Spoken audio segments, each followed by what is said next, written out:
ان الحمد للہ الصلاۃ والسلام علی رسول اللہ صلی اللہ علیہ وسلم اما بعد. ناظرین کرام، آج میں اپنے اطراف کے ایک ایسے مسئلے پر آپ کی توجہ مبذول کرانا چاہتا ہوں جو سماج میں، معاشرے میں ناسور کی شکل اختیار کرتے جا رہا ہے. افسوس کا مقام یہ ہے کہ یہ بیماری بڑی تیزی سے پھیلتی جا رہی ہے، لیکن اس پر اطباء بجائے جراحی کے اس پر نمک چھڑک رہے ہیں، اور اگر نمک نہیں چھڑک بھی رہے تو اس سے کنارہ کشی اختیار کر رہے ہیں. عزیزان من، مسئلہ یہ ہے کہ آج کل ہماری مسلم بہن بیٹیاں بڑے دھڑلے سے برادران وطن کے ساتھ گھوم رہی ہیں. برادران وطن وہ ہیں جنہیں باقاعدہ ایک تنظیم کے تحت سانڈ کی صورت میں چھوڑا گیا ہے، جن کا کام صرف یہ ہے ہماری مسلم بہن بیٹیوں کے اوپر عشق و معاشقے کے پھسپھسے جال ڈال کر انہیں اپنے انڈر میں لانا، اپنے قریب لانا، اور پھر ان کی زندگی سے کھلواڑ کرنا. یا پھر اگر وہ ذرا سا مذہبی ہیں تو گھر واپسی کا ایک ایسا شگوفہ جسے ہندو تنظیموں نے چھوڑا ہے، گھر واپسی کے نام پر انہیں مرتد کرنا، ارتداد کی طرف لے کے جانا. یہ مسئلے ویسے تو پوری دنیا میں پائے جا رہے ہیں، لیکن آج کل پھر اسلامی و اطراف میں یہ مسئلہ اپنی شباب پر ہے، اور کئی واقعات میری نظروں کے سامنے ہیں. اور ابھی 2-4 روز پہلے کی خبر یہ ہے کہ ضلع اعظم گڑھ میں باقاعدہ ایک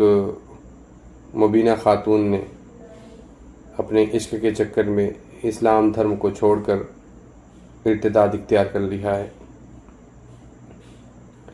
یہ مسئلے کیسے ہوتے ہیں؟ یہ عشق و معاشقے کے جال یوں ہی نہیں بنتے، بلکہ یہ بتدریج بڑھتے ہیں،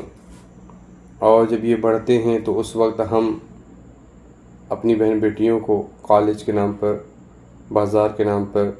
ڈاکٹرز کے نام پر، دوا کے نام پر جب ہم انہیں اجازت دیتے ہیں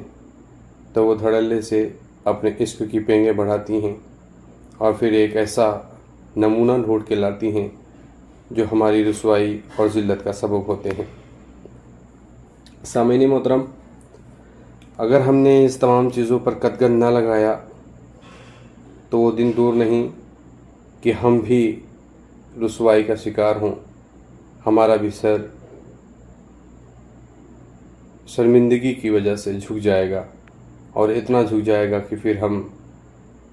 نظر کیا، آنکھ کیا، چلنے لائق ہی نہیں رہ جائیں گے. یہ مسئلے اس طرح سے بڑھتے ہیں کہ جب ہمارے گھر میں محلے پڑوس کے لوگ آتے جاتے ہیں، روابط اچھے ہوتے ہیں، روابط رکھنے بھی چاہیے، پڑوسیوں کے، رشتہ داروں کے اپنے حقوق ہیں، لیکن ایک حدود کے اندر ہماری اپنی بہن بیٹیوں کے سامنے نوجوانوں کا آنا جانا، غیر محرم کا آنا جانا، اسلام نے چونکہ منع بھی کیا ہے اور اس پر عمل درآمد بھی کرنا چاہیے، لیکن چونکہ ہم اس پر سختی سے عمل درآمد نہیں کرتے، جس کے سبب پھر یہ دھیرے دھیرے معاملہ بڑھتے جاتا ہے. دوسری چیز یہ کہ جو ہماری بہن بیٹیاں کالجوں میں جاتی ہیں، ڈگری کالج ہو یا انٹر کالج ہو یا کسی اور بھی طرح کے جو اسکولز ہیں اس میں جاتی تو ہم اس پہ نگاہ نہیں رکھتے، کیا یہ ہماری بہن اسکول جا بھی رہی ہے یا کسی ڈھابے میں، ریسٹوران میں بیٹھ کر گول گپے کھا رہی ہے نا، گل چھرے اڑا رہی ہے. یہ باتیں ذرا سی تلخ ہیں لیکن حقیقت ہیں، اس لیے ہمیں سننا بھی چاہیے. اور دوسری چیز یہ کہ ان تمام امور میں صرف ایڈلٹ لڑکیاں ہی ملوث نہیں ہیں، بلکہ وہ لڑکیاں جن کی عمر محض ابھی 13-14 سال کی ہے. میری نگاہ میں ایسے 2-3 واقعات ہیں کہ وہ بالکل ابھی کم سنی کی عمر میں ہیں، لیکن چونکہ انہوں نے سیریلس دیکھے ہوئے ہیں، موویز دیکھی ہوئی ہیں اور عشق کی داستان سنی ہوئی ہیں، تو انہیں بھی بچے پھنساتے ہیں اپنے جال میں، اور پھر ان کے ساتھ وہ تمام کام کرتے ہیں جو کہ بحیثیت مسلمہ کے نہیں ہونے چاہیے۔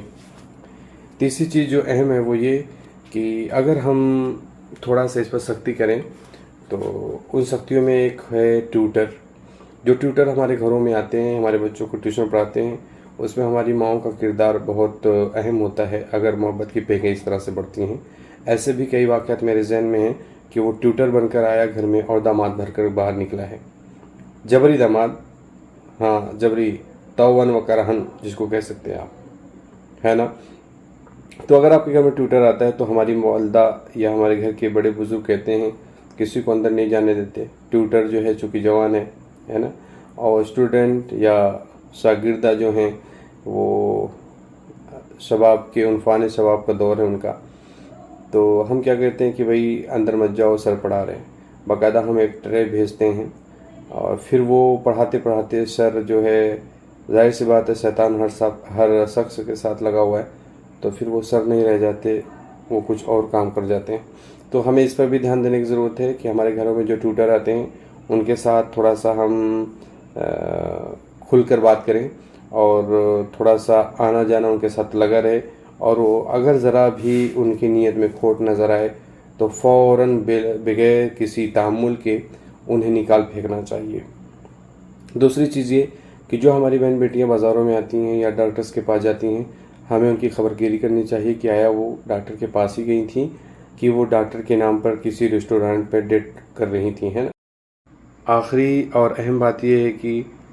بہت سے گھروں کا یہ رواج ہوتا ہے کہ وہاں پر اگر کسی کا فون بجتا ہے، موبائل رنگ کرتا ہے، تو گھر کی بہن بیٹیاں اس فون کو اٹھا لیتی ہیں اور ہائے ہلو کر کے حال چال لیتی ہیں اور باتیں کرتی ہیں۔ یہ بالکل غلط بات ہے۔ والدین کو چاہیے، بھائی بندوں کو چاہیے کہ اس چیز پر ممانعت عائد کریں اور سختی سے منع کریں کہ بغیر کسی اجازت کے کسی بھی فون کو ہاتھ نہ لگائیں۔ دوسری چیز یہ کہ اگر ان کے پاس موبائل ہے، جیسا کہ ہوتا بھی ہے،